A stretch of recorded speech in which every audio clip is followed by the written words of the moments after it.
Hello friends. आज मैं आपको पास्कल का नियम बताने वाला हूँ जो आपका एग्ज़ाम में पूछा जाता है कम से कम 3 से 4 नंबर का।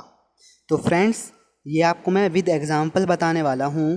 पास्कल का जो नियम दिया था वो हमारा पास्कल साइंटिस्ट ने दिया था। इसमें क्या होता है, कोई भी परिबद्ध परिबद्ध का मतलब है जो बंधा हुआ हो, उसमें जो भी द्रव होता है उस पर लगने वाले जितने भी प्रकार के हमारे बल होते हैं वो बल एक दूसरे के बराबर होते हैं। इसी को हम पास्कल का नियम कहते हैं। या हम यह कह सकते हैं, यदि गुरुत्व प्रभाव को नगण्य, मतलब जो हमारा स्मॉल जी होता है जिसे गुरुत्वीय त्वरण बोलते हैं, यदि उसका मान नगण्य हो, मतलब यदि हम उसको जीरो माने, तो संतुलन की अवस्था में द्रव के भीतर प्रत्येक बिंदु पर दाब समान होगा। मतलब यदि स्मॉल जी की वैल्यू ज़ीरो हो लगभग, तो जो हमारे संतुलन की अवस्था में होगा, मतलब जो हमारी साम्य अवस्था में होगा, वो प्रत्येक बिंदु पर जो दाब होगा वो बराबर होगा। मतलब जो हमारा P1 बराबर P2 बराबर P3 बराबर P4, कितने भी प्रेशर लगा लीजिए, सभी तरीके से वो आपका बराबर होगा। और ये जो पास्कल का नियम है, ये हमारा hydraulic lift, hydraulic press, hydraulic brakes, इन सभी पर निर्भर करता है। फ्रेंड्स, हाइड्रोलिक ब्रेक्स हम बाइक्स में बहुत यूज़ करते हैं। हाइड्रोलिक लिफ्ट, जब भी आप किसी मॉल में जाते हैं तो वहाँ पर हमारी हाइड्रोलिक लिफ्ट यूज़ की जाती हैं। तो फ्रेंड्स, इसे अब डिटेल में पढ़ते हैं। पास्कल के नियम अनुसार किसी परिबद्ध का मतलब है बंद हुआ द्रव पर दाब लगाया जाता है। मतलब उस परिबद्ध पर हम प्रेशर लगाते हैं तो वह बिना क्षय हुए, मतलब जो प्रेशर है वो बिना क्षय हुए द्रव में सभी दिशाओं में समान रूप से, मतलब जो प्रेशर है वो ख़त्म भी ना हो और सभी दिशाओं में समान रूप से, पूरब पश्चिम उत्तर दक्षिण जितनी भी दिशाओं में लगाओगे वो सभी दिशाओं में बराबर रूप से लगेगा। इस नियम को हम पास्कल का नियम भी कहते हैं और इसी नियम को हम संचरण का नियम भी कहते हैं। तो फ्रेंड्स, ये आपका एक डायग्राम दिखाया गया है। इस डायग्राम में ये आपको एक ट्यूब मानी, हमने इस ट्यूब को माना है। इस ट्यूब पर हमने एक पॉइंट C ले लिया है और एक पॉइंट D ले लिया है। इस पर हमने C पॉइंट पर F1 बाहर लगा दिया है, F1 बल लगा दिया है, और D पॉइंट पर F2 बल लगा दिया है। और फ्रेंड्स, इस पर हमने ऊपर से और नीचे से दाब प्रेशर लगा दिया है।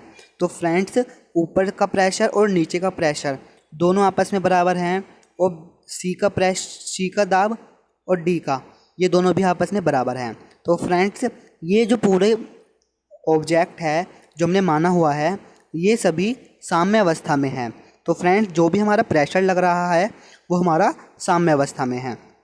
तो फ्रेंड्स, जो हमने ये बीकर में हमने ये बेलन माना है, इस पर लगने वाले सभी दाब का मान जो हमारा है वो बराबर है। मतलब मान लीजिए हमने P1 P2 P3 ऐसे Pn तक नंबर माने, तो वो सभी नंबर्स, मतलब वो सभी दाब आपस में बराबर होंगे, क्योंकि इन पे लगने वाले सभी दाब आपस में बराबर हैं। अब इसका प्रूफ कैसे करेंगे? प्रूफ भी करना आना चाहिए। बर्तन में भरा द्रव साम्य अवस्था में है। साम्य अवस्था का मतलब है ये द्रव ना हिल रहा ना डुल रहा है, इसका सभी परत पर वेग समान है तथा बिंदु C व D पर दाब लग रहा है। अभी मैंने आपको बताया था दाब लग रहा है।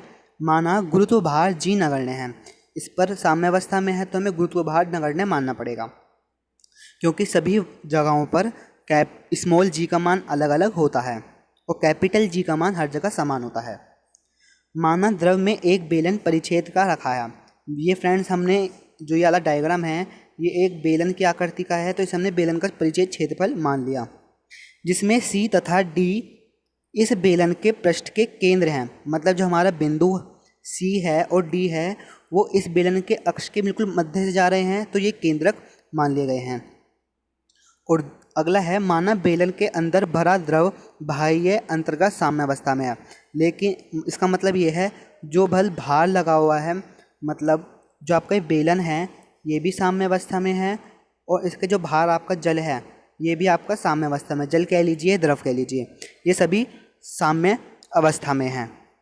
तो ये प्रत्येक बल के अभिलंबत है, मतलब ये बल एक दूसरे के लंबवत लग रहे हैं। मान लीजिए परत को, इस परत को हम इस प्रकार सीधा कर दें तो ये बल कुछ इस प्रकार कार्य करेंगे, इस प्रकार ऊपर से, इस प्रकार नीचे से।